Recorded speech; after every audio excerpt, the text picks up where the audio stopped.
Hey friends. Tonight we're beginning a quiet walk through peculiar medieval fears and the truth behind them. Before you get comfortable, remember to like and subscribe, only if you enjoy drifting off with odd little history stories. Now close your eyes, settle deeper into your blanket, and let's step gently into another time. You wake to the whisper of straw shifting beneath your shoulder. The pallet is rough, stuffed with last season's stalks, their ends poking through the linen sheet like tiny thorns. The air smells faintly of smoke, still drifting from last night's hearth, mixed with the sharper tang of old wood. Somewhere above, a rafter creaks, and you pause, listening. Contrary to what later storytellers might insist, you don't assume the noise is a witch creeping about. Most villagers know rafters groan and beams stretch with the damp, yet superstition lingers in the corners of your mind. You glance at your arm, scratching at a fresh flea bite, and for a moment wonder, was this a curse? Then again, you remember, the fleas live here rent-free, curses or not. In daylight, you'll see neighbors head to the fields or the mill. Guild rules demand the site to open shop on market days, and the bells in the church tower keep everyone's schedule more faithfully than any rooster. Still, odd remedies circulate. That neighbor who claims onion skins protect against spells may well offer you a necklace of them, though in truth the only power it holds is making you smell like supper. You shift on the pallet, hearing mice rustle in the thatch. They are bolder than shadows and far more real. Yet, as the room settles again, you let the unease soften. Fear, like smoke, curls up and thins. Tomorrow will bring new noises, new rumors, and new charms against imagined harm. For now, you turn your face toward the faint light creeping through the shutter slats, preparing to rise and meet the murmurs of breakfast. The light has crept higher through the shutters, and the room carries the mingled scent of wood smoke, wool, and your own damp tunic from yesterday's toil. You rise from the straw pallet, brushing a straw stalk from your sleeve, and shuffle toward the table. There waits your morning feast, if one can call it that. A chunk of bread, hard at the edges, rests beside a clay cup of watered ale. You tear at the bread. Its crust resists like a stubborn gate, but eventually gives way to reveal the softer, though still weary inside. Each bite fills your mouth with dry crumbs, so you sip from the ale. It's cool, faintly sour, brewed thin for everyday drinking. Children drink it too, since water is often questionable. Better a tang of weak ale than the peculiar stomach cramps that come from a careless dip in the wrong stream. Your neighbor leans in, nodding toward your table, his voice low as if sharing sacred knowledge. He mutters about witches stealing milk in the night. A common tale, told over many breakfasts. The cow gives less, or the butter goes rancid, and someone whispers, "It must be foul play." You chew slowly, crumbs scratching your tongue, and wonder, could anyone truly be so desperate as to filch dairy by magic? The truth, of course, is plainer. Milk spoils quickly in the warmth. Butter takes on the taste of every smoke and onion in the cottage, and no sorcery is required. Still, the story persists. You recall hearing of a cure, to stir your milk with a knife heated in the hearth. Supposedly it drives the witch's influence away. In reality, it probably drives the flavor of charred iron straight into your breakfast. You picture yourself spreading smoky butter on your bread, and for once the plain stale loaf seems a blessing. Around you, other villagers share their morning fare. A mother scolds her child for dipping fingers into the butter pot, while a grandfather recounts how, years ago, a cow's udders were tied with knots at dawn to stop witches from siphoning the cream. The knots likely confused the poor cow more than any sorceress. But the tale earns knowing nods and a few raised brows, the way gossip always does when sprinkled with fear. The air is filled with soft sounds, the crunch of bread between teeth, the cough of smoke rising through a chimney hole, the clatter of an earthenware mug set firmly upon wood. Outside, the bells toll faintly from the church tower, calling attention to the hour. Bells mark everything here: market days, feast days, and sometimes even warnings of storms. Their rhythm is more dependable than any rumor, though far less entertaining. You glance again at the butter, pale and soft in the morning warmth. You hesitate to sniff it too closely. If it has turned, you already know, and there's little sense in making your nose confirm what your tongue will soon discover. Perhaps this, you think, is the real witchcraft of the Middle Ages, convincing yourself to eat what you know is past its prime. As your meal dwindles, you stretch your back against the hard bench. The bread has settled heavy in your stomach, and the chatter of neighbors about witches, cows, and milk fades into the background hum of the village awakening. The morning is carrying you outward, toward doorways and charms, where even more peculiar protections wait. So you rise from the table, brushing crumbs from your lap, and prepare to step outside into that curious world.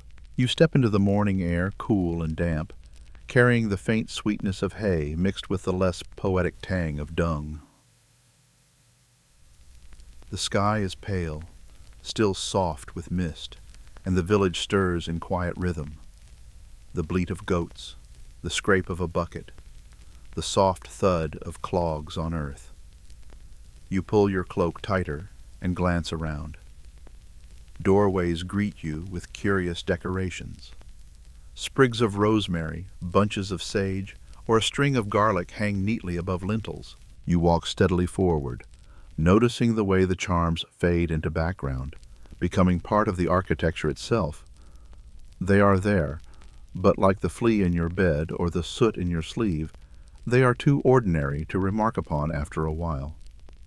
And so, with herbs rustling in the breeze above you, you make your way toward the hearths, where women stir pots and murmur words that sound peculiar to listening ears. They are not the hallmarks of witches, but charms of protection.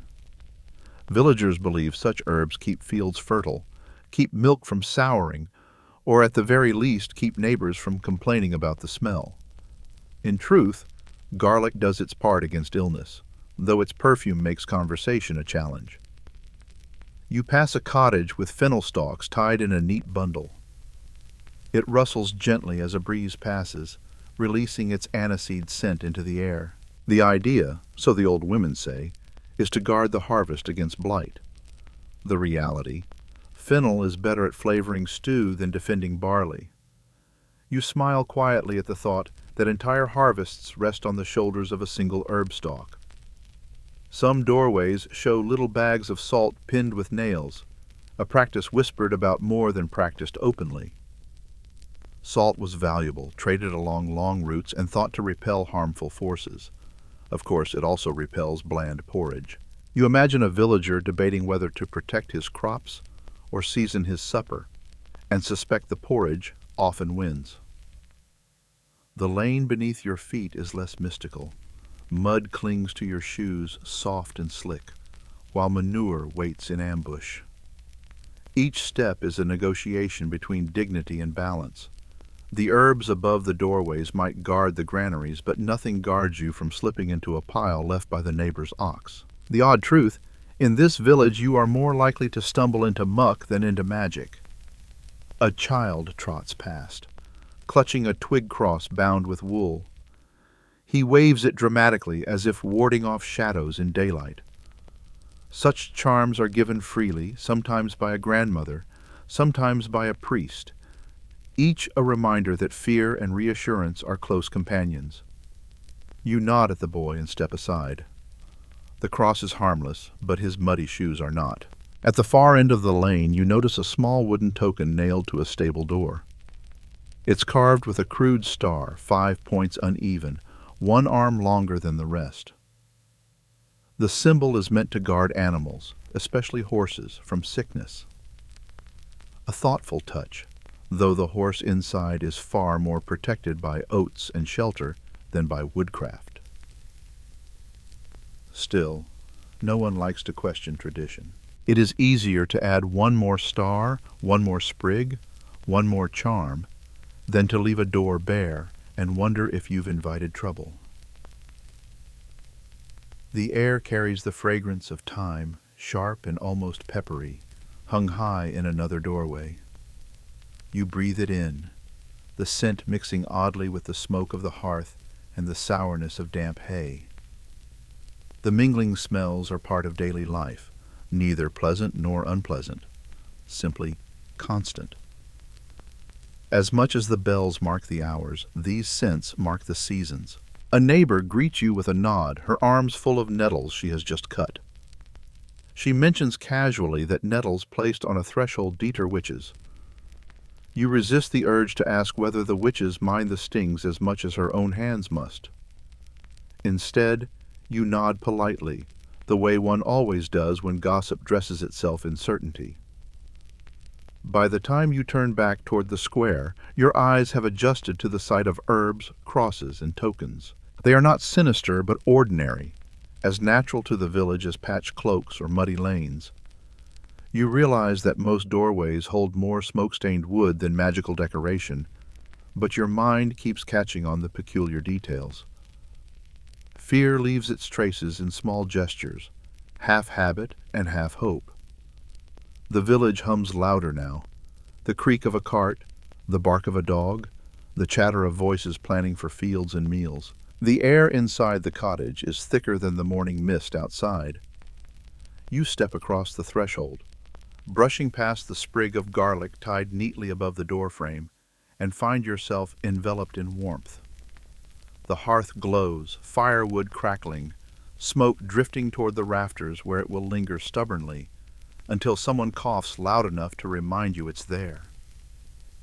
Women gather around the fire, skirts brushing the floor, sleeves rolled above their elbows. Yet, as you watch the herbs sway and hear the muttered prayers, you understand how easily an outsider might squint and see shadows where there are none. You step back toward the doorway, smoke clinging to your cloak, the scent of garlic and leeks following close behind. Outside, the world waits with its charms and tokens, but inside the hearth has reminded you, not all muttering is spellwork, and not every remedy is sinister. Still, the line between medicine and magic is a thin one in the minds of those who fear what they do not understand. As the door opens to let you out, a gust of cool air brushes your face and you blink away the smoke. Beyond the threshold, villagers are scrubbing, washing, and rinsing in their daily rituals. Soap and smoke await you there, with their own peculiar tales. Part 5. You step back into the daylight and make your way toward the trough, where a sliver of pale sun dances across the water's rippling surface. The air here is no fresher than indoors. Smoke trails lazily from every chimney, mingling with the smell of damp wool, cabbage stew still clinging to your cloak, and the faint, acrid sting of lye soap. It is morning's perfume, familiar and unavoidable. You bend to wash your hands. The soap is coarse, made from animal fat and ash. It leaves a faint grit between your fingers, a reminder that clean is a relative term. You rub, and the lather bites at the cuts across your knuckles, leaving them raw. The sting insists that you're alive, though not particularly comfortable. Still, it is better than dirt alone. Or at least, that's what everyone repeats to themselves while wincing. A neighbor beside you scrubs a woolen tunic, her hands red from the same harsh soap. She mutters about how witches never wash. It's said as if lack of soap marks the presence of evil. The truth is simpler and sharper. Soap is expensive, and most villagers have neither the leisure nor the water to bathe daily. The accusation is less about hygiene and more about difference. If someone looks unkempt, if their hair tangles or their skin smells more of goat than of smoke, suspicion rises. In this way, soap becomes more than soap. It becomes a marker of belonging. The rumor spreads easily. You've heard tales that witches refuse washing to cling to their dark powers, as if grime is a magical shield. In reality, everyone smells of something. Most smell of wood smoke, since hearths burn endlessly to warm, cook, and keep insects at bay. The soot settles in hair, in clothes, even in the folds of skin. Step into any cottage, and you carry the smoke with you like a second cloak. Odd, perhaps, but far more common than supernatural odors. A cart rolls past, its wooden wheels clattering on stones, the driver calling out a greeting. The wind shifts, carrying another wave of chimney smoke. Your eyes water slightly, and you wipe them with the back of your sleeve. In that moment, you realize the real perfume of this village is not rosemary or lavender, not curses or charms, but the heavy scent of fires that never truly die. A constant haze, both protection and burden. You return to the soap. The lather, thin though it is, makes your palms slippery. You remember hearing once that if soap slipped from your hands and floated, it meant you were under a spell. A curious superstition, though most villagers knew that real lye soap sinks like a stone. If your soap floats, chances are you've bought something curious indeed, perhaps chalk, perhaps trickery, but rarely enchantment. Children run by, their bare feet splashing puddles near the trough. They laugh, the sound clear and piercing through the haze. One boy pretends to sniff at his sister, wrinkling his nose and accusing her of being a witch for skipping her wash. She shrieks in mock horror, then shoves him into the mud. The lesson is unintentional but clear. Cleanliness is less about soap and more about how others choose to see you. Your own hands, rinsed at last, feel both raw and sticky with the residue of ash. You shake them dry, sending droplets onto the dust, where they vanish almost at once. The sensation lingers, clean, but not pleasant. You flex your fingers, noting how the skin tightens. This, you suspect, is why so many villagers smell of smoke instead of soap. Fire doesn't sting, not in the same way. The village square hums around you. Women beat laundry against stones near the well, the thud steady as a drum. Men pass with baskets of turnips or coils of rope. Iron pots sway gently on hooks, each filled with something between a meal and a potion. You watch as one woman stirs steadily, lips moving as if chanting. At first, you think it sounds like an incantation, but no. Leaning closer, you hear the steady rhythm of a prayer. Not a spell to summon spirits, but a blessing over cabbage soup, a humble ward against hunger, not demons. Still, appearances deceive. Herbal remedies, so ordinary to the women who prepare them, can look peculiar to strangers. Somewhere, a dog barks, adding to the constant background of life. None of it smells sweet, yet all of it feels ordinary. It reminds you that cleanliness is measured differently here, by the absence of mud on your tunic, the presence of smoke in your hair, the tolerance of neighbors at close quarters.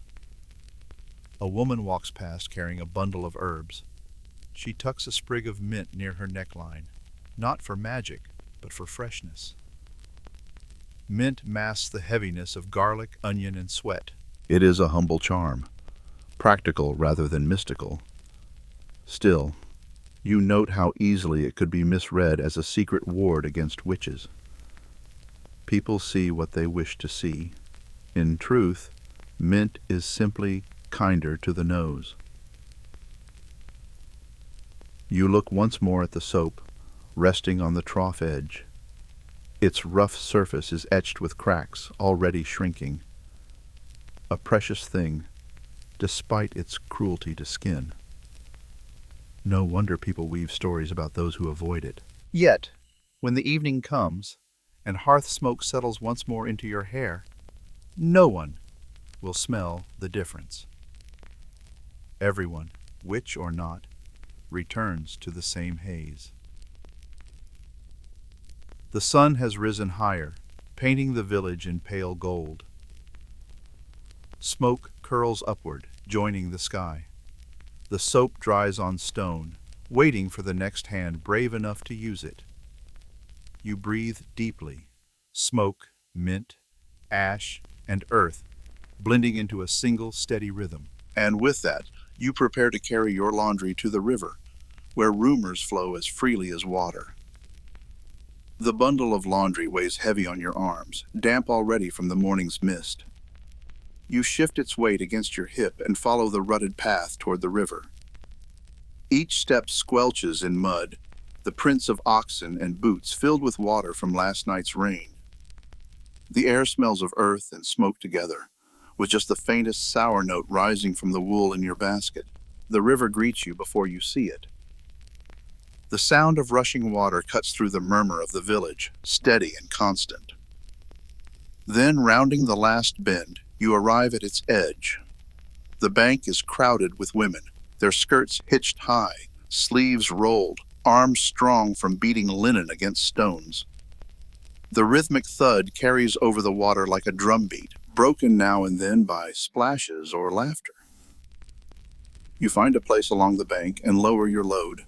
The stones are slick beneath your shoes, cold through the worn leather. The river's spray cools your face, carrying the smell of wet reeds and churned mud. You kneel, plunging the first tunic into the water. The cold bites sharp as teeth. The fabric grows heavier, the river greedy, pulling at your knuckles as you wring it out. Around you, gossip flows faster than the water itself. A woman nearby whispers that only the night before someone saw old Marit transform into a hare and slip through the hedges. Another insists she's seen it too, eyes glinting red in the moonlight, ears long, fur quick as a shadow. You listen, half in amusement, half in resignation. The stories are as much a part of the river as the reeds. The truth, of course, is simpler. Moonlight bends oddly, candlelight is scarce, and a hare darting through a field looks uncanny when your eyes are tired. Folklore fills the gaps that darkness leaves. Still, the tale spreads, embroidered with every telling. You imagine old Marit at her hearth, scratching her back, unaware that she's galloping through fields in the minds of her neighbors. Reality check. She's more likely to trip on her doorstep than to bound like a hare across the meadow. You beat the tunic against the stone, water splattering onto your cloak. A muddy splash soaks your ankle, cold and gritty. You flinch, glancing down. No witch, no shapeshifter.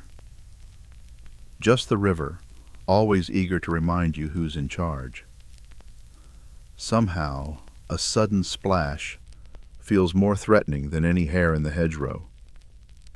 The women's voices rise and fall. Between stories of shape-shifting, they talk of butter that won't churn, of cows gone thin, of neighbors who mutter too much to themselves.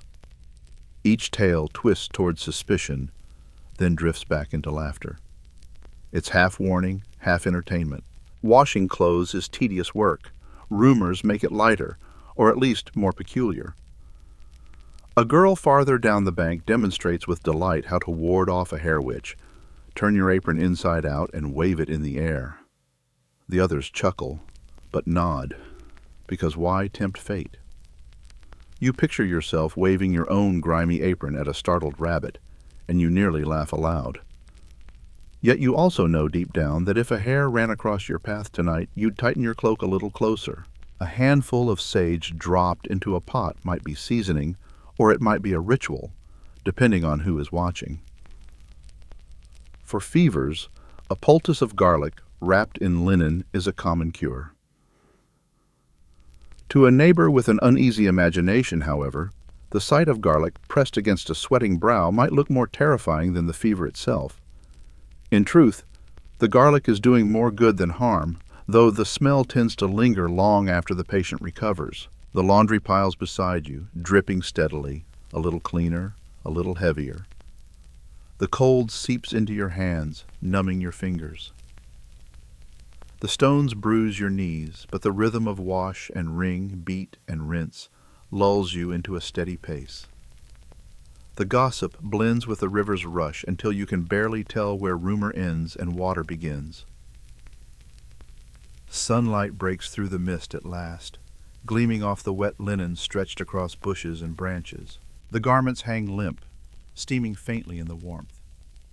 A breeze flutters through them, carrying away both droplets and half-believed tales. You stand, stretching your back, brushing damp hair from your forehead. The work is nearly done, though the stories will linger longer than the soap. You gather your laundry again, heavier now with water, and turn from the riverbank.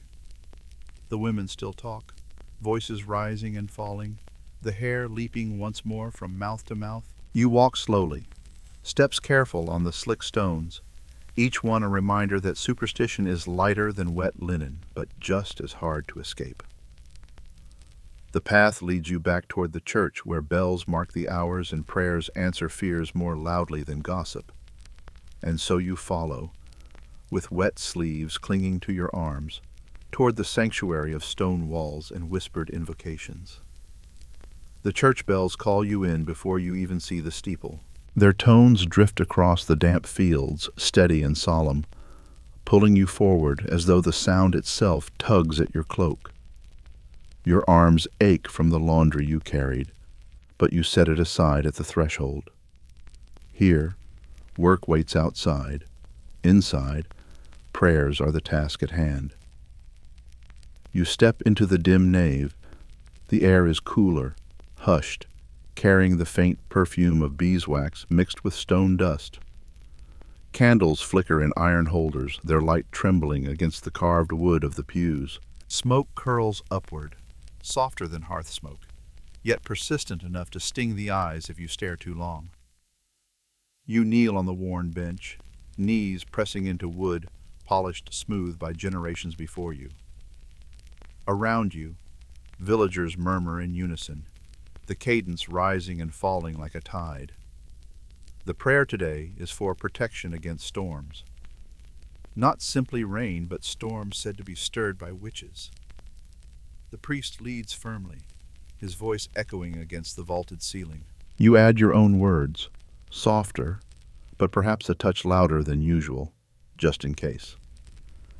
In truth, the records show something simpler. Most people of your time blame storms on the will of God, not on neighbors with herbs tucked in their aprons. If hail fell and ruined a crop, it was divine chastisement, not sorcery, but stories creep in. Sometimes, when lightning strikes a little too close, it is easier to imagine a witch's hand than God's displeasure. The imagination fills gaps faster than theology. The incense burns steadily, curling into fragrant ribbons. It masks the scent of damp wool and sweat, though not completely. Your nose catches hints of smoke from your cloak, mingled now with the resinous sweetness of frankincense. It is a peculiar perfume, halfway between holy and homely. You breathe it in, and for a moment, your stomach grumbles, reminded of last night's soup rather than today's sins. The priest gestures toward a painted image of Saint Barbara, patron against storms. Her eyes are serene, her robes stiff in their bright colors. Someone whispers that she watches the skies more closely than the villagers ever could. You catch yourself glancing at the windows, as though expecting the clouds to part at her command. They do not. Outside, the sky remains gray, heavy with its own intentions. Beside you, an old woman crosses herself repeatedly, muttering faster than the priest's pace. She squeezes a sprig of yarrow in her palm, a curious addition to her prayers. You know it as an herb for wounds and fevers, but here it seems a charm against the weather. Half medicine, half devotion, like much of life in this village. You bow your head again, whispering louder, as if to balance her fervor with your own. A child fidgets near the front, whispering to his mother that he fears witches might ride the wind tonight. She hushes him gently, telling him that the prayers will hold them at bay. The boy looks at the candles, eyes wide, perhaps imagining each flame as a small shield against the dark. You can't help but think, the shields are more likely to drip wax on the floor than repel anything unseen. But the comfort is real, and that is what matters. The voices swell together again, the sound filling the church, echoing through the rafters. You add yours once more, steady now, almost confident. You notice the tools of their trade, a wooden ladle, darkened from years of stirring, a pestle, worn smooth from grinding seeds, bundles of herbs hanging from rafters, their leaves curled and brittle. They rustle softly whenever a draft slips in, as though whispering secrets to the smoke. These are not the belongings of sorcery, but of survival. In a world where bread is hard, water is questionable, and illness can arrive without warning, herbs are as precious as prayer. The rhythm carries you, less about belief in witches or weather, and more about the strength of many voices joined as one.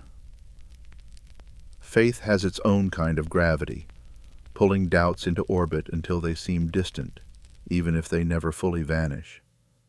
The final amen fades, leaving only the faint crackle of candles and the shuffle of bodies rising from the pews.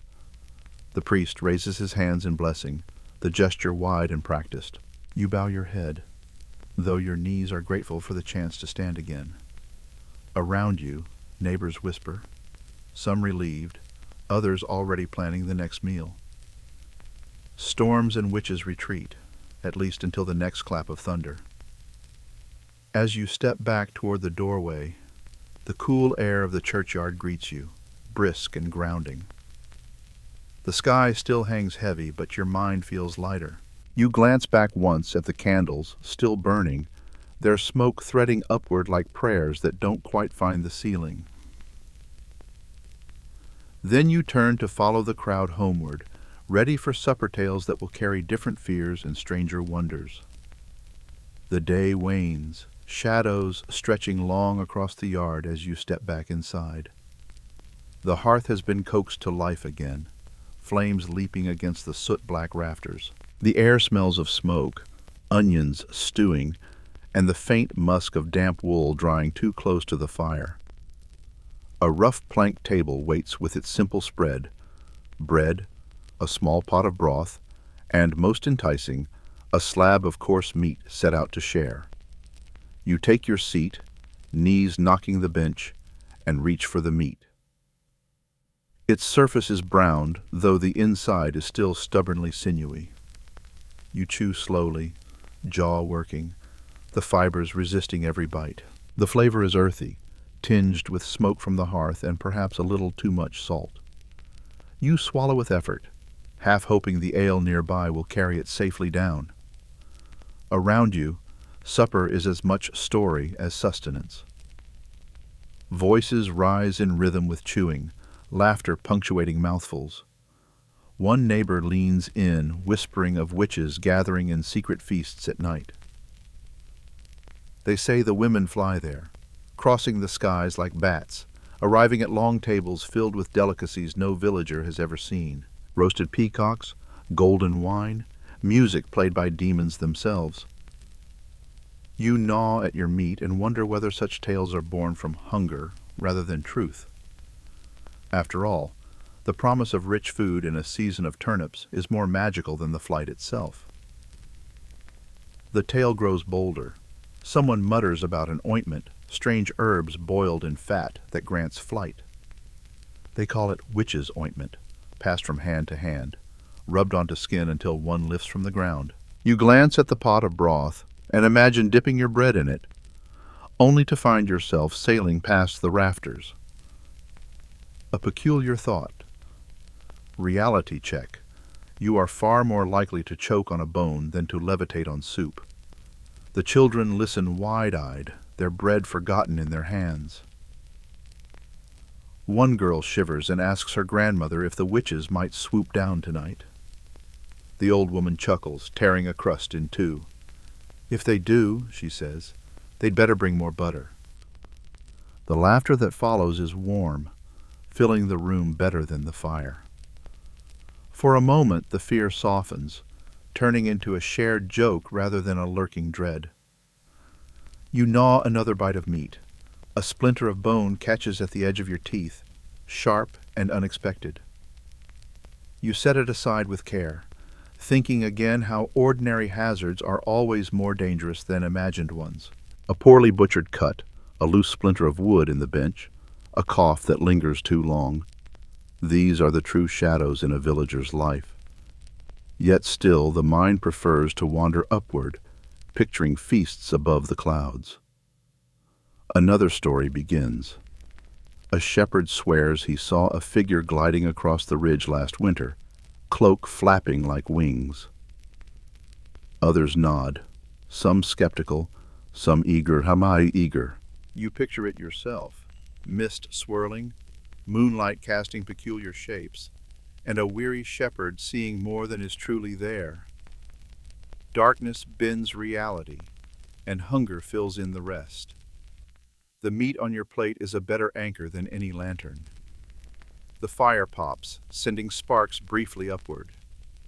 The room glows, then dims again as the wood settles. You take another sip of ale, cool and slightly sour, and listen as the stories circle around. Witches feasting, witches flying. A pot bubbles furiously, steam carrying the scent of leeks, barley, and a touch of something sharper. Perhaps mustard seed, or perhaps a pinch of superstition. It's hard to say. The steam coats your face with damp heat, prickling your skin. You step back slightly, blinking. For a moment you wonder whether the sting in your eyes is smoke, or if it's the peculiar effect of too much onion in too small a room. Nearby, a younger woman kneels, mixing herbs in a small mortar. Witches gathering in forests where no villager dares to tread.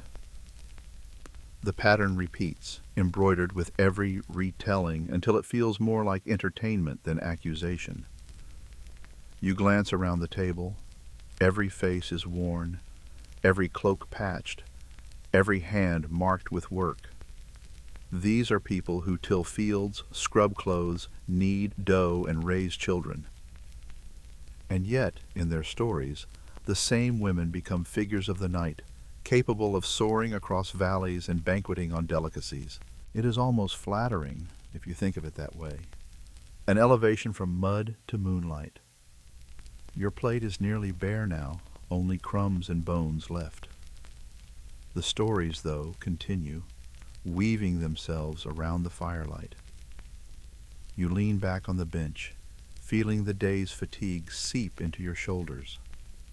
The warmth of the hearth seeps into your legs, the smell of stew and meat lingers in the air, and the voices rise and fall like a lullaby.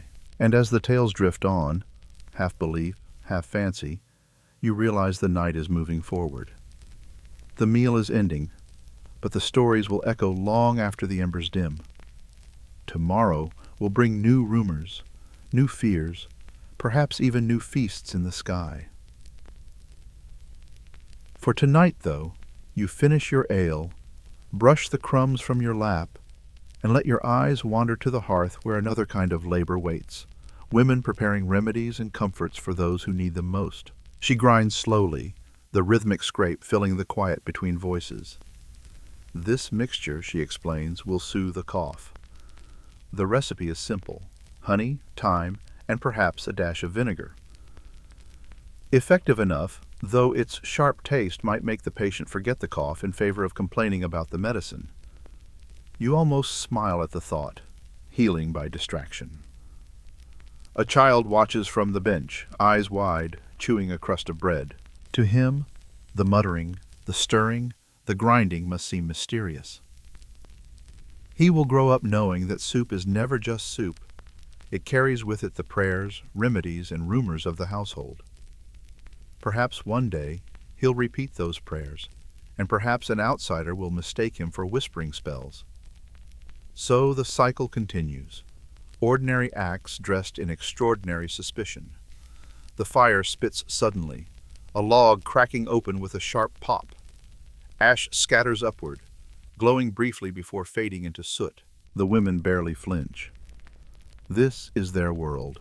Flames hot enough to burn stew to the bottom of the pot, yet never hot enough to drive away the cold in the corners. You feel it yourself, the heat on your face, the chill at your back. It's a balance you come to accept, much like the balance between reason and fear. One woman lifts a pot from the hook, setting it carefully on the hearthstone. She dips a ladle and tastes, eyes closing in judgment. She nods. Not bad. Certainly not a hex. You wonder idly how many stories of witches' brews began simply with someone mishearing a prayer over boiling broth. Reality check. The only demons at this hearth are hunger and colds, and both are battled with soup. The chatter resumes, light and steady.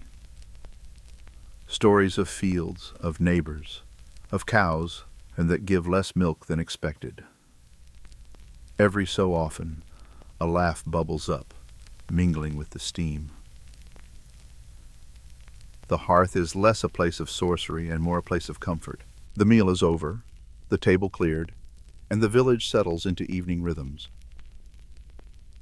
Beyond the square, a different kind of work calls. You follow the hushed murmurs toward a small cottage at the edge of the lane, where the warm glow of lamplight leaks through shutters. The air outside carries the same steady perfume of smoke and damp earth, but inside it is sharpened with the bittersweet scent of herbs. You step quietly across the threshold. Birth reminds you that life here is always fragile, always precarious, and always more miraculous than the rumors that try to explain it. You step back into the night air. The cool breeze carries away the heat of the cottage, though the scent of herbs still clings to your cloak. The sky above is dark now, stars faint behind clouds. The village is quiet, but in the square you glimpse the silhouette of the stocks waiting in their usual place, an object of discipline, not superstition. And you walk toward them, reminded that while whispers of witchcraft may haunt the air, punishment in this world is often for mischief rather than magic. The night air carries you back toward the village square. Lanterns flicker faintly, their light trembling against the rough timber of houses. A breeze shifts the smell of hearth smoke and damp earth, mingled with the faint sourness of ale spilled earlier in the day. Your steps fall slower here, the cobbles uneven, and the shadows deeper. At the center of the square, you glimpse them, the stocks. Heavy beams of dark wood, set low to the ground, their edges worn smooth by time and use. They stand quietly now, waiting like a patient sentinel, but the memory of their purpose clings to them. You pause, imagining the weight of the boards, the clunk of the lock closing, and the sharp chill of night air pressing against trapped limbs. Most who find themselves here are not accused of sorcery at all. Mischief is the usual culprit, drunken quarrels, petty theft, or a tongue too sharp against the wrong neighbor. The stocks are less about justice and more about spectacle. Punishment becomes a performance, the square a stage where shame plays louder than guilt. Reality check. Humiliation, not hexes, is the sharpest sting these beams deliver. Still, stories linger.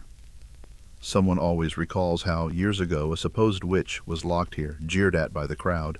Whether true or embroidered by time, the tale is repeated until it feels like fact. Children whisper it as they pass, eyes wide, imagining curses muttered through the cracks in the wood. But you know that most who sat here cursed only the cold ground beneath them and the ache in their knees.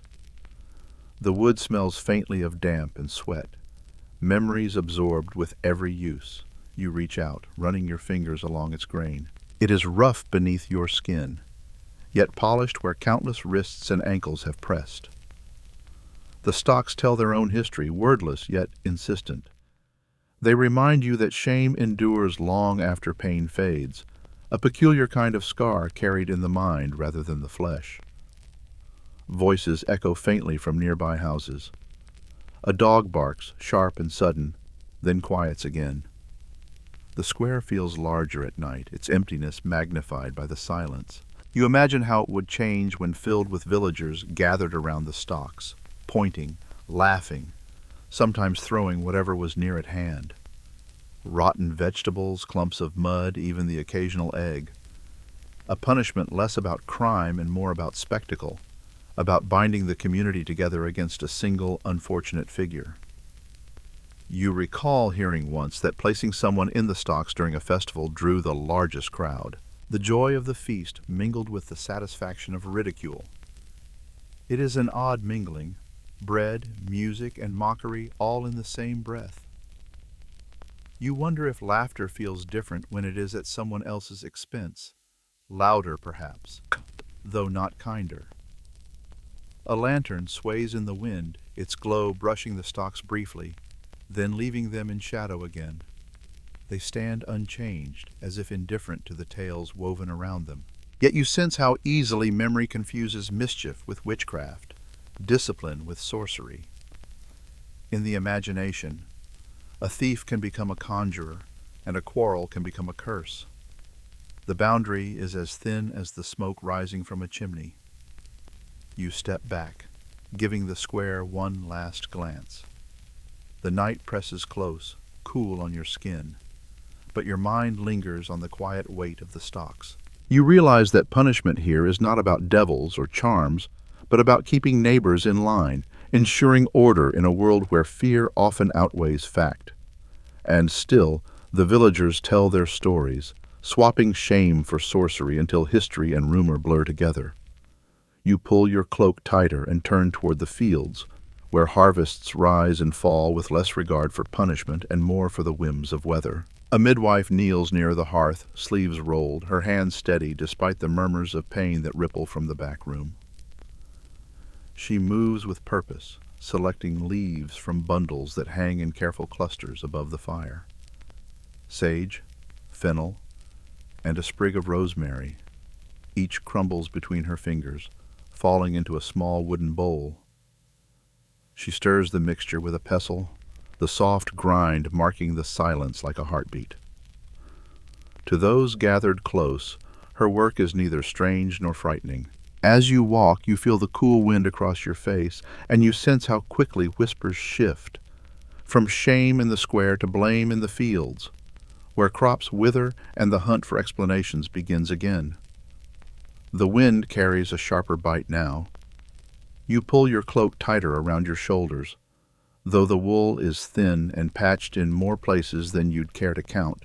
The fields stretch out before you, but where there should be golden grain ready for harvest, the stalks are stunted and sparse, their heads brittle. You bend to run a hand through them, the husks crumbling at your touch. The soil smells tired, damp yet lifeless, as though it has nothing left to give. You straighten slowly, watching other villagers drift through the fields with the same hollow look. Their baskets hang lighter this season, the weight inside less than what their bodies crave. A poor harvest is a punishment felt in every rib, every hollow stomach, and soon enough, in every whisper. Already the murmurs rise. Witches must have blighted the crops. Who else could twist the earth so cruelly? In truth, you know the land has endured worse. Records tell of colder years when frosts came too early or rains refused to stop. Climate shifts beyond your knowing sway the seasons more powerfully than any muttering neighbor. Bad farming, too, plays its part. Fields overworked, left without rest. But such explanations are slow comforts. They do not fill a pot or quiet a child's cry. Superstition moves faster than sense. You walk among the furrows, the dirt clinging to your shoes, and hear fragments of stories. One woman swears she saw a figure walking through the barley at night, cloaked, whispering into the wind. Another insists that charms left at the field's edge were stolen, proof that mischief is afoot. You nod politely, though you think more of the thin soil beneath your feet than of sorcery in the air. Reality check. A farmer's hoe does more damage to a crop than a witch's curse ever could. The air itself feels different, colder than it should for the season. A breeze rustles the few surviving stalks, making them sound fuller than they are, a cruel trick of the ear. The smell of smoke lingers from burning brush, sharp and acrid, masking the faint sweetness of earth that should have promised plenty. Hunger dulls the senses, yet sharpens suspicion. Every shadow becomes ominous, every misstep peculiar. At the edge of the field, a man kneels, tracing a cross into the soil. His lips move quickly, prayer spilling faster than thought. In his other hand, he presses a small bag of salt into the furrow. He believes it will guard what remains. You wonder silently whether the salt does more harm than good, leaching life rather than preserving it. But no one dares say such things aloud. Better to hope in ritual than face the naked truth of scarcity. Children follow behind, gathering weeds and laughing despite the grimness. Their energy feels almost jarring against the fatigue in the adults' faces. One boy holds up a twisted carrot, no bigger than his thumb, declaring it proof that witches stole its size. His mother smiles weakly, pocketing the pitiful root. Humor, even when misplaced, carries a kind of strength. You pull your cloak tighter again, the chill cutting sharper as the sun begins to dip. Hunger gnaws at your stomach, a reminder louder than any sermon. You imagine the winter ahead, meals of thin broth, bread stretched with more chaff than flour, fires burning low to save wood.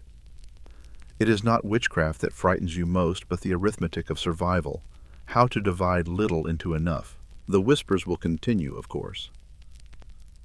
Tonight at the hearth, neighbors will recount how fields once thrived until a peculiar glance from an old woman ruined them, or how milk soured because of a curse carried on the wind. The tales offer shape to fear, even if they bend away from truth. It is easier to blame a witch than to admit the weather does not bend to prayers or charms. The sky darkens, clouds heavy and gray. A crow passes overhead, wings cutting across the dim light. Someone nearby mutters that it is an omen. You sigh softly, rubbing the dirt from your palms. Omens, curses, charms. They weave a net of explanations, but none of them will make your supper fuller tonight. Hunger is the truest curse of all, and no prayer seems swift enough to break it. As you leave the field, your breath misting in the cold air, you glance back one last time. The land lies bare, but the whispers cling to it like fog. She is trusted, even revered, for knowing which herbs ease cramps, which soothe nerves, and which can draw strength when strength runs thin. Yet you have heard the whispers beyond this cottage. Outsiders mutter that such mixtures look too much like spells, that prayers alone should guide birth. But here, in the heat of the hearth and the urgency of labor, knowledge is welcomed without hesitation. The midwife pours honey into the bowl, folding sweetness into the bitterness of herbs. You know the stories will grow sharper as the nights grow longer, each one shaping fear into something more tangible than frost. And so you walk on, stomach hollow, toward the village path that leads beneath the moon, where even ordinary nights can feel peculiarly watchful.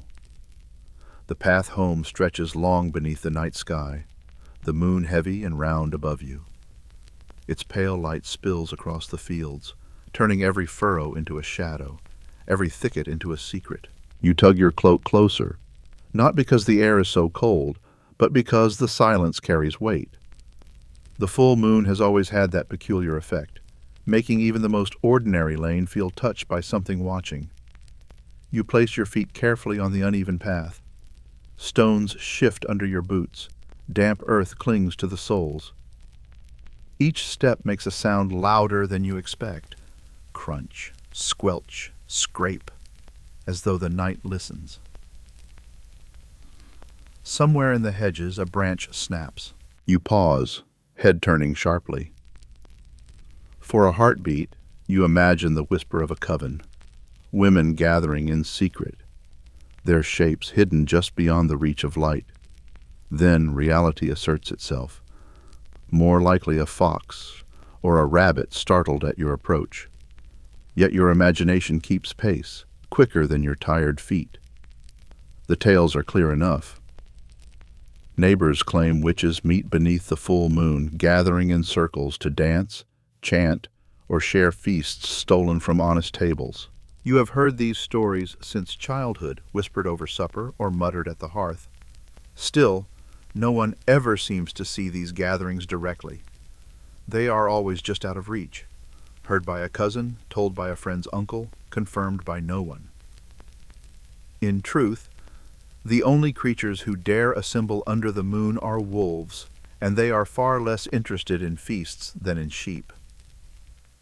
The air smells sharp and clean, the kind of crispness that comes only when frost hovers nearby. Yet it carries undertones, the smoke from distant chimneys, the musky scent of damp leaves crushed beneath your step. You lift your head and see the breath mist before you, drifting upward like incense into the night. It feels oddly fragile, as though even your own breathing might disturb the quiet balance of the fields. Your eyes play tricks in the moonlight. A tree stump takes on the shape of a crouching figure. Twisted roots resemble outstretched hands. You quicken your pace not because you believe in charms or covens, but because your body insists. Fear does not always ask for permission from reason. Somewhere in the distance, an owl calls, its cry sharp, breaking the silence, then folding back into it. You whisper a quick prayer, half to God, half to habit, words that taste like dry bread on your tongue. You remember the warnings of neighbors. Do not linger on the path when the moon is full. Do not look too long into the shadows. Do not whistle, for it might draw their attention. You recall these as you walk, and though you know they are more folklore than fact, you do not test them tonight. Your lips stay pressed together, and your eyes keep forward, fixed on the glow of home fires waiting in the distance. Another sound comes, a low rustle in the brush, followed by silence. You pause again, heart quickening. Then you hear it, soft padding, steady. A wolf, perhaps, though more likely a stray dog. The stories make you fear witches. Your instincts remind you that teeth and claws are real. The wolf is the greater threat, though you've yet to see one on this path. Still, you walk faster, boots slipping in the mud, each step louder now, as though trying to convince yourself of your own presence. The moon brightens the path, silvering the stones, painting your shadow long and thin. It stretches out before you like a companion, or perhaps a pursuer. You glance back once, half expecting to see more shadows following, but find only the pale line of the road and the crooked silhouettes of trees. Relief washes over you, but only for a moment. The imagination does not tire as quickly as the body. At last, the first outline of the village rises ahead, roofs low and clustered, smoke curling lazily from chimneys. The sight steadies you. Though the square lies silent, lanterns dimmed, the stalks empty under moonlight, you breathe a little easier, knowing others are near, even if asleep. The full moon still hangs heavy overhead, casting its peculiar glow across every rafter and thatch. But here, the familiar mingles with the strange, and the fear softens into something you can laugh about in daylight. You take the final steps toward your door, the sound of your boots muffled now by straw and earth. The latch feels cool under your fingers, solid and reassuring. The scent rises, earthy and sharp, laced with warmth. She murmurs a short prayer as she stirs, soft words spoken to steady the hands of both mother and child. The chant is no darker than the prayers said over fields or meals, yet in other mouths it could easily be twisted into tales of enchantment. You realize that when pain demands miracles, Even ordinary remedies look extraordinary. From the back room comes another cry, ragged and insistent. One last glance at the moon above, bright, pale, unblinking. You step inside, closing the door against it, carrying with you the lingering sense of being watched, whether by wolf, witch, or simply the weight of your own imagination. And as the firelight greets you, warm and ordinary, you realize again how easily folklore colors the night. Tomorrow, the stories will grow, retold with gestures and shivers, each listener adding their own embellishment. For tonight, though, the only thing that matters is that you are home, safe, and ready to rest before new voices and stranger tales rise with the next day's light. The morning begins not with birdsong, but with voices. You pass near the church again, drawn by the low murmur of clergy and scholars gathered under the eaves. Their tones rise and fall like the drone of bees, but sharper, tinged with certainty. You linger at the edge of the square, basket in hand, pretending to adjust your cloak, though in truth, you're listening. They are arguing, as they so often do. One insists witches are real, flesh and bone, servants of the devil who walk among men. Another shakes his head, claiming such women are nothing more than illusions sent by Satan to test the faithful. The words circle round and round, polished smooth like stones in a river. To the learned men, this is the great question. Is the danger a physical neighbor, or merely a phantom conjured in the mind? The debate is fervent, though it feels curiously distant from your world. The men speak of doctrine and treatises, citing councils and saints, their voices lifting with importance. Yet you know that most villagers, yourself included, care less about whether witches are illusions, and more about whether bread is cheaper today than it was last week. Hunger has no interest in theology. Still, the quarrel continues, echoing through the square as though the very air depends on their conclusion. You notice their hands gesturing as they argue, one man tracing the sign of the cross, another tapping the edge of a book bound in worn leather. The pages flutter in the breeze, carrying the faint smell of ink and parchment. To them, this book is as sharp a weapon as any blade. To you, it looks more fragile than a loaf of bread. You wonder how many sermons will sprout from these words, each one heavier than the last. The bells chime above, marking the hour.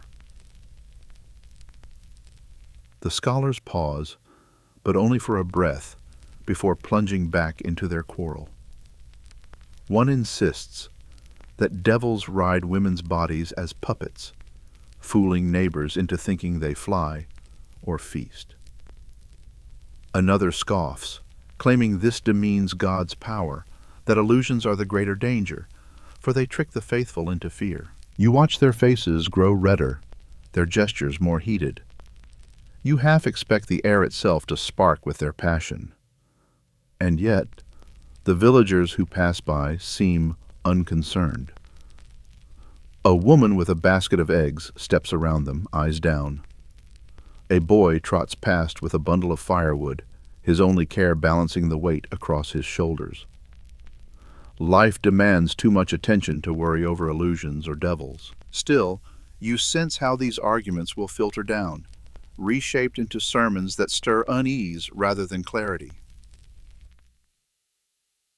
The smell of roasting barley drifts from a nearby cottage, grounding you more firmly than any doctrine could. Your stomach grumbles softly. You think again how these debates may shape words on Sundays, but they cannot fill the gaps in your belly. A peculiar irony, fear spreads faster when preached from a pulpit than when whispered at a hearth.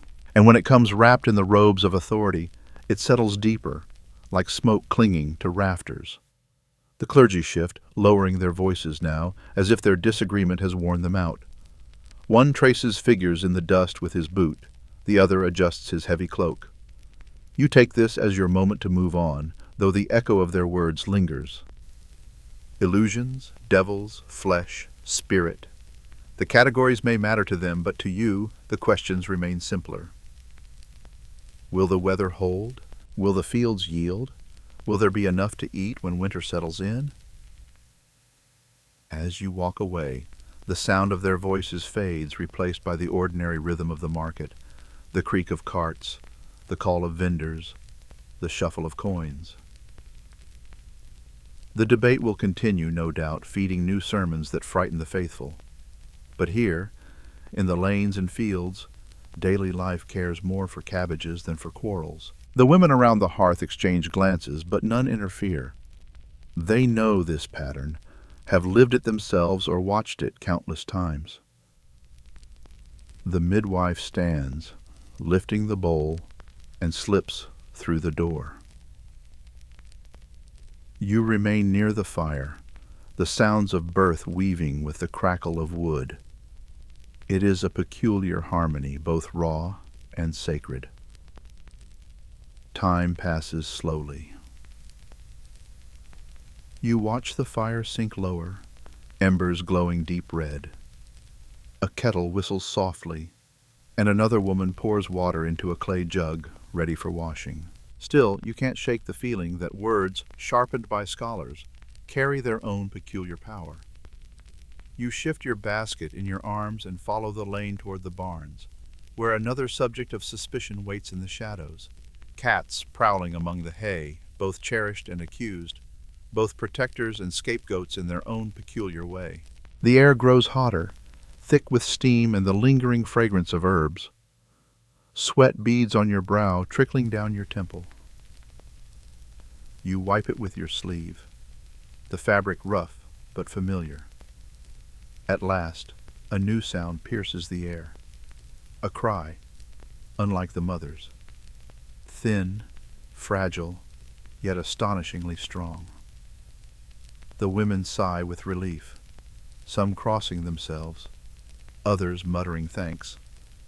The midwife reemerges, the lines of concentration on her face softening into a weary smile. She carries the child swaddled in cloth, tiny fists flailing.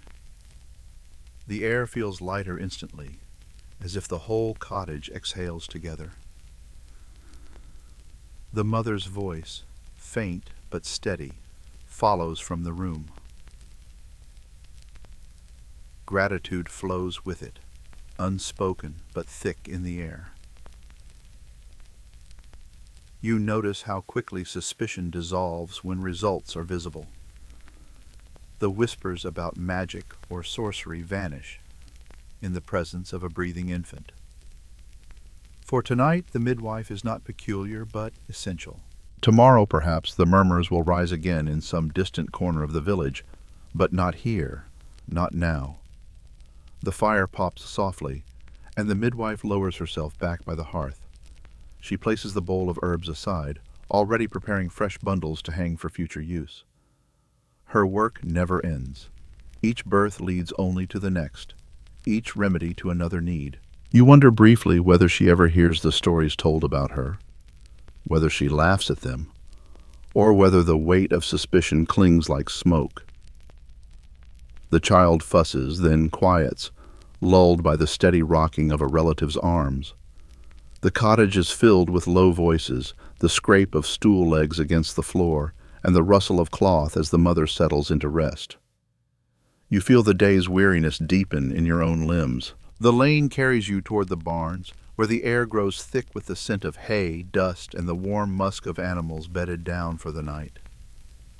The wooden beams creak softly as the wind brushes past, and the faint rustle of straw whispers of hidden life.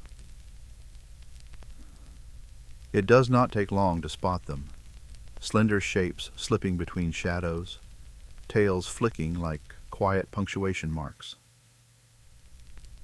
Cats. You step back into the night air, the cool breeze carrying away the musk of hay and fur. The moon is high again, pale and patient, lighting your way. Behind you, the cats melt back into the barn's shadows, guardians unthanked, companions misunderstood. Ahead, the night grows colder, the season harder, and you feel the chill of winter pressing closer.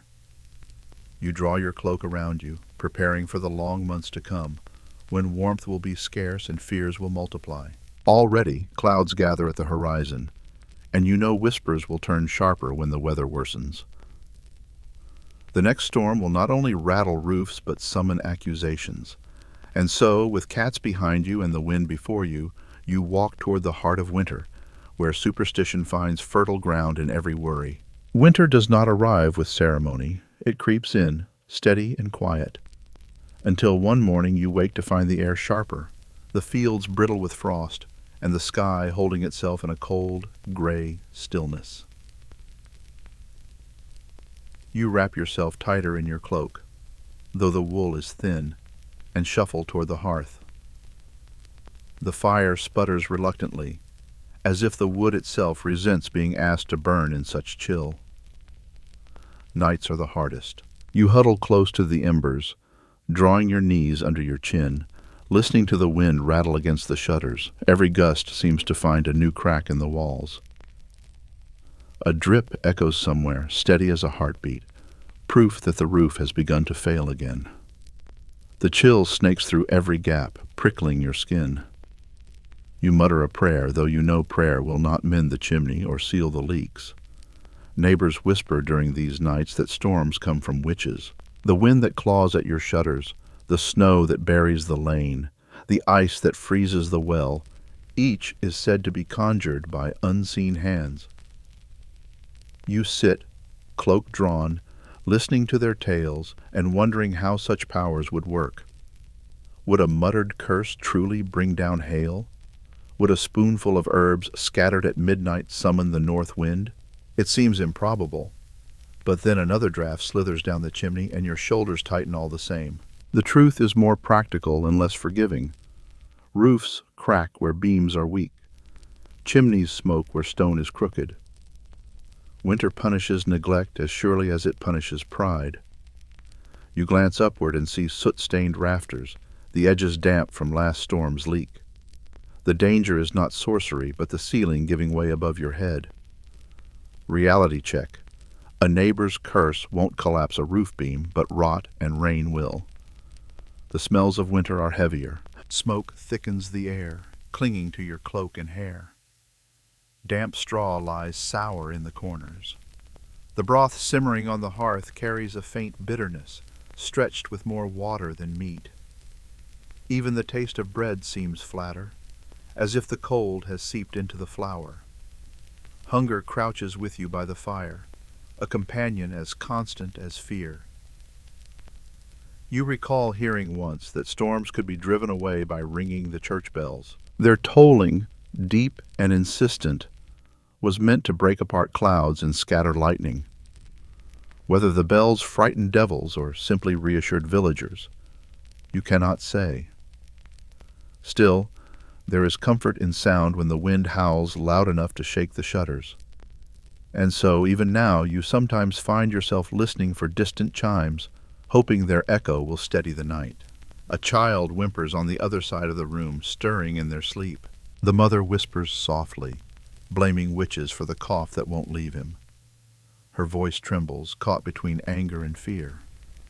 You know it is the damp air, the drafts from the chimney, the chill settling deep in lungs. But you do not correct her. In such nights, people cling to the explanations they can hold, even if they cannot mend the leaks above their heads. The storm outside eases, the wind shifting to a sigh. You lie back, cloak still wrapped close, staring at the beams overhead. They are scarred with smoke, blackened from years of fire. Drops of water glisten along one edge, waiting to fall. You feel the weight of winter pressing down, not witches in the air, but time itself, gnawing at the wood, at the walls, at the body. And yet, there is resilience in the huddling. Neighbors share broth, trade firewood, mend cloaks with crooked stitches. Stories, even when filled with fear, serve as warmth of another kind. They linger near the grain bins and scurry along the rafters, eyes catching the light of the lantern with a curious gleam. To some, those glinting eyes are unnerving, sharp enough to pierce the dark. To you, they are reassurance. Where cats roam, mice retreat. Each paw step is worth more than a sermon when the winter grain is at stake. These creatures guard your food more faithfully than any lock or charm, and yet the whispers persist. They distract from the gnawing stomach, from the chill in the marrow, from the sound of dripping water through the roof. You wrap yourself tighter, listening to the whispers, feeling both the fear and the comfort they provide. Morning will come, with frost on the windows, with ice along the lane, with roofs groaning under snow. The storm will be blamed on witches again, though you will know it is beams and stone that betray you. Still, it is easier to curse a neighbor than to patch a roof in winter, and so the tales will continue, flowing as steadily as the wind, wrapping around the village like smoke that never lifts. You close your eyes against the glow of the embers, listening as the night settles. Beyond the walls, the cold stretches on. Inside, you endure it, knowing that survival itself is a kind of quiet defiance. And as sleep edges nearer, you brace yourself for what waits beyond winter: sickness, loss, and more whispers, each as sharp as the wind. But for now, the next sound will be softer, the slow toll of prayers, and the murmurs of superstition surrounding death itself. The ground is stiff with frost as you follow the slow procession toward the churchyard. Boots crunch on the frozen earth, each step measured, each breath puffing white into the gray morning. The smell of smoke from village chimneys lingers in the air, but here, among the stones and bare trees, the chill carries another weight, the solemnity of death. The coffin is simple, rough boards nailed together, carried on the shoulders of weary men. Their hands tremble, not from grief alone, but from the cold seeping into bone. You walk with the others, head bowed, cloak pulled close, listening to the low chant of prayers that rise like mist from many lips. The rhythm steadies you, though the sorrow presses hard. At the grave's edge, the soil lies dark against the snow. The priest speaks, words flowing steady and practiced, promising that the soul rests safely beyond reach of harm. Yet not all are convinced. From the cluster of villagers comes a mutter, soft, but sharp enough to prick ears. Someone whispers that witches steal souls at burials, snatching them before they rise to heaven. The thought curls through the group like smoke, peculiar and unsettling. You glance at the coffin, then at the faces of your neighbors, wondering if anyone truly believes such a theft could take place here, in the cold light of morning. Reality check. The fleas clinging to cloaks and the fevers that burn through the week have done far more to empty beds than any whispered sorcery. Yet still, suspicion lingers, because grief demands explanations more tangible than chance. The priest raises his hand, firm, dismissing the murmur. He speaks louder now, reminding all that the devil cannot undo what God ordains. His voice echoes against the stone walls of the church, rolling across the yard. For a moment, it feels as though his certainty alone pushes back the shadows that cling at the edge of thought. The villagers cross themselves quickly, some with conviction, others with the nervousness of habit. The smell of damp earth rises as the first shovelful falls onto the lid of the coffin. It lands with a hollow thud, muffled, final. The sound makes your chest tighten, though you have heard it before. The earth is always colder than the prayers above it.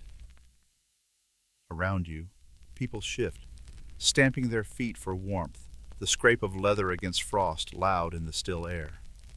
Children linger at the back, their eyes wide, their faces pale. They tug at sleeves, whispering questions their parents hush quickly. You hear one ask if witches might come at night to pull the dead back out. The mother shakes her head, though her own face looks uncertain. Fear is easily planted, especially when the soil is grief. The wind picks up, rattling the bare branches overhead. They creak like old rafters, groaning under the weight of nothing but air. You pull your cloak tighter, the cold biting at your cheeks.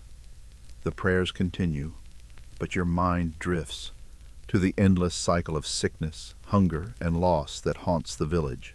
Death comes predictably, yet each time the imagination scrambles for culprits stranger than the ordinary truths: vermin, water, winter itself. Another spadeful falls, then another. The rhythm is steady, almost soothing. You watch the soil cover the coffin inch by inch, and you wonder whether superstition itself is a kind of comfort. If witches steal souls, then grief has a target, an enemy to name. Neighbors mutter that cats are witches' companions, that their sleek forms hide secrets darker than their fur. A black cat especially draws suspicion, its shadow seeming too complete, too deliberate. Some claim they serve as messengers for sorcery, slipping between worlds unseen. You watch one now, crouched at the edge of a beam, tail twitching before it leaps soundlessly to the floor. Messenger, perhaps. But tonight, it delivers only a stunned mouse into its jaws.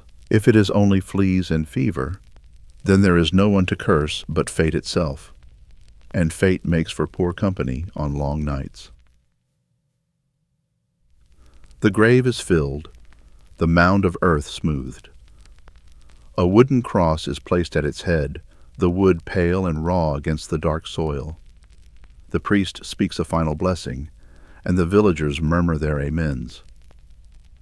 Some faces soften with relief. Others remain pinched, still suspicious of shadows. You breathe in, the air sharp in your lungs, and exhale slowly, letting the cold drift away with your breath. The crowd begins to disperse, boots crunching once more on frozen ground. You linger a moment longer, gazing at the fresh earth. The silence here feels heavier than the prayers, but not malevolent, just ordinary, inevitable. The kind of silence that follows every life eventually. You bow your head once more, not for witches or devils, but for the memory of someone lost to causes as plain as hunger, as quiet as fever. When you finally turn back toward the village, the square waits with its stocks, its whispers, its ordinary business of living. Yet the shadows lengthen, and the stories will grow sharper tonight. You sense already how death and superstition will mingle again, until memory itself begins to wear a cloak darker than truth. And as you walk, the chill at your back reminds you, the tales never end here. They only change shape, drifting into legend like breath into winter air. The village quiets as dusk deepens. Smoke drifts lazily from chimneys, curling into the violet sky, carrying the smells of broth, wood, and damp thatch. You settle on a low bench near the square, pulling your cloak around you. The day has been long, harvest thin, rumors thick, and grief heavier than grain sacks. Yet even as ordinary tasks fade into evening, the stories refuse to rest. Neighbors gather near the fire pit, voices rising with the crackle of logs. Tonight the tales stretch further than the fields, beyond the hedgerows and barns. Someone begins to speak of witches flying on broomsticks, their silhouettes crossing the moon. Another mentions pacts with the devil, ink signed in blood, promising powers in exchange for souls. You listen, chewing on a crust of bread, the rough edges scraping your tongue. The stories sound grand, dramatic, almost theatrical compared to the small fears that shape your days. You think of flea bites mistaken for curses or garlic pressed against a fevered brow. Those are the witches, you know, the ones born of sickness, of spoiled milk, of shadows misunderstood. Yet here the words grow larger, inflated with the weight of centuries, carried from beyond your own time. They take on shapes that feel more like plays than memories. Someone mentions a cauldron, black and bottomless, where witches stir potions to summon storms. You glance toward your own hearth and remember cabbage soup bubbling over wood smoke. The difference feels less than the story suggests. Reality check. Most cauldrons serve turnips more often than they serve sorcery. Still, the firelight makes the tale seem plausible, the shadows on the wall swaying like cloaked figures. You sip from your mug of ale, its sour tang grounding you in the present. The air tastes of smoke and barley, not brimstone. Yet your eyes wander to the edge of the square, where darkness pools between cottages. For a moment, you imagine figures standing there, hooded, waiting. You know better, yet your shoulders tighten all the same.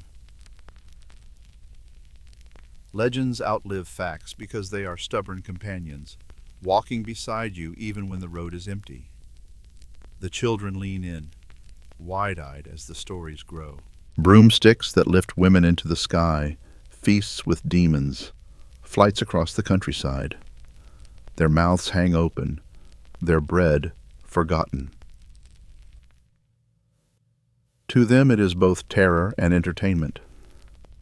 You watch, remembering your own childhood when the same tales unsettled your dreams. Now, older, you recognize the distance between story and soil, but still you feel the tug of unease. The fire crackles louder, sparks rising. A neighbor swears he once saw a figure dart across the fields, shadow long, under the moon, cloak flapping. Others nod knowingly. No one asks for proof. The pleasure is in the telling. These legends weave themselves into memory, until even those who never saw anything believe they have.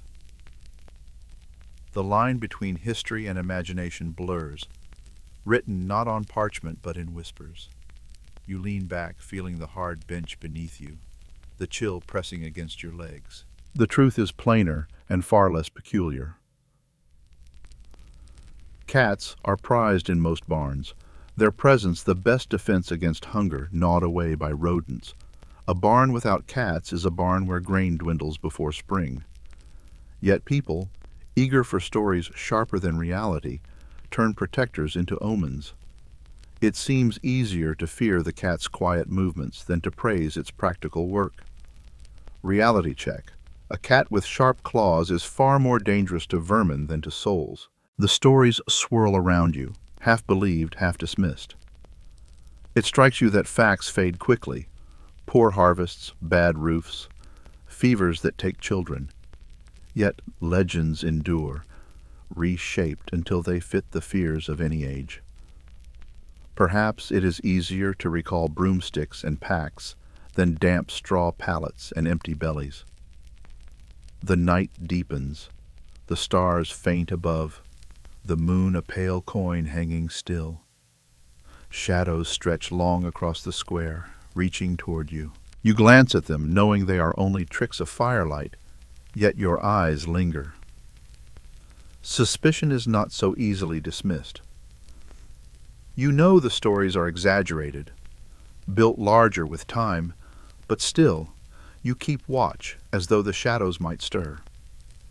The crowd begins to thin, families drifting back to their cottages, laughter and unease carried with them. The fire settles into embers, glowing low.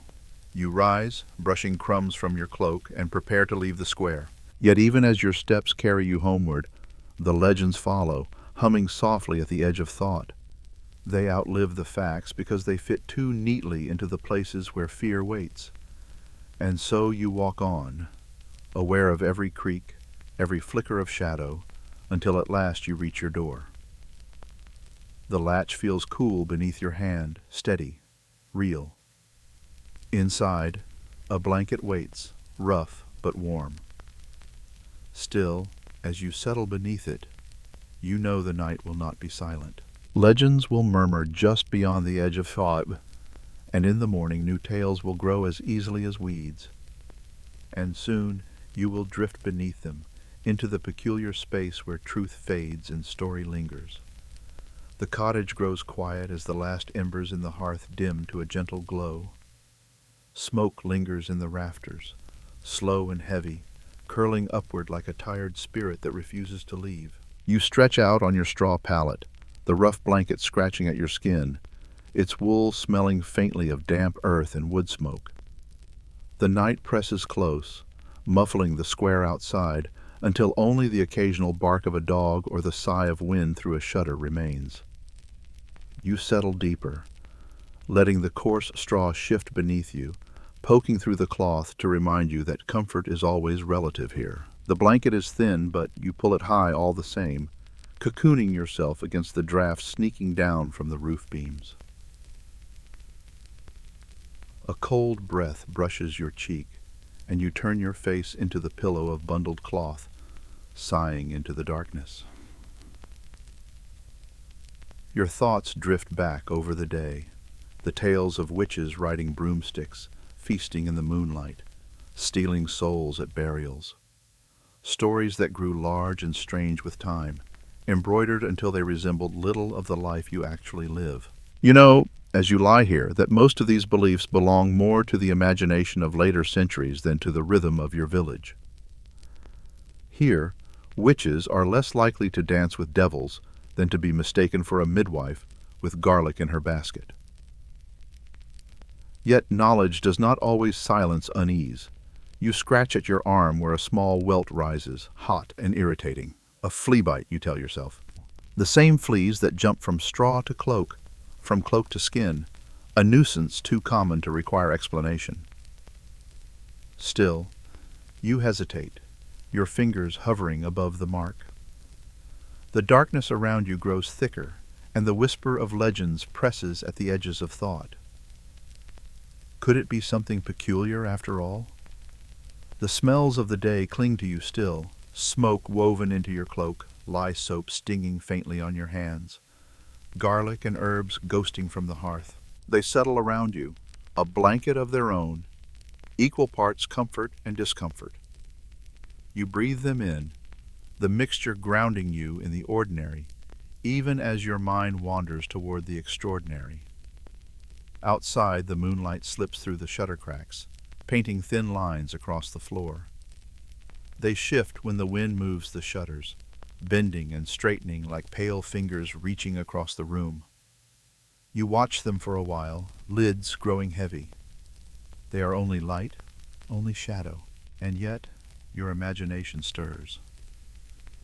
Shadows always seem longer at night, longer still when you are tired. You turn onto your side, listening to the house breathe around you, the creak of beams, the soft scurry of mice in the thatch, the low sigh of the wind through the gaps. Each sound is familiar, ordinary, and yet together they weave an uneasy song. You know better than to call it witchcraft, but sleep listens less to reason than to rhythm. You crouch near one of the cats, its fur brushed with dust, and its whiskers twitching as it eyes you cautiously. The air smells of straw and old wood, with a faint trace of the salted fish hanging in the corner. The cat blinks slowly, then turns away, unimpressed by your presence. Independence is its truest magic, you think, refusing to be owned fully, even as it shares your home. Children sometimes chase these creatures, laughing until a sharp scratch teaches them caution. Your body sinks further into the straw, bones grateful for the rough rest, even if your skin protests. The blanket warms slowly, your own breath rising beneath it, fogging against your chin. You let your eyes fall shut, though your thoughts still wander. Truth, you realize, is often stranger than the tales. Strangers accused, neighbors feared, remedies mistaken for curses, these are real enough. No broomstick required. And yet, As the night folds around you, a peculiar thought remains. Tomorrow, perhaps, you will laugh at your own unease, brush the flea bite without worry, and carry on with bread and smoke, with chores and whispers. But tonight, you drift between waking and sleep, between knowledge and suspicion. The line blurs as it always does, until imagination fills the silence more completely than fact. The wind softens outside, the rafters groan once more, and your breathing steadies. You sink deeper into the straw, letting the stories dissolve into the haze of dreams. Fear fades into stillness, suspicion into rest, until only the gentle rhythm of the night remains. The shadows stretch quietly across the floor. The moon waits patiently above, and you slip into sleep, wondering, just faintly, if the scratch on your arm is only a flea's work, or something peculiar, after all. End of script. Sweet dreams. That scratch, too, becomes a story. Bewitched, someone mutters, though the truth is plainer. Small hands too rough, sharp claws too quick. You recall hearing of a woman scolded for keeping too many cats, whispers swelling into accusations. Not because her animals did harm, but because their presence unnerved those who preferred suspicion over sense. The barn itself hums with life. Cows shift in their stalls, the warmth of their bodies steaming faintly in the chill. Chickens murmur softly, settling on their roosts.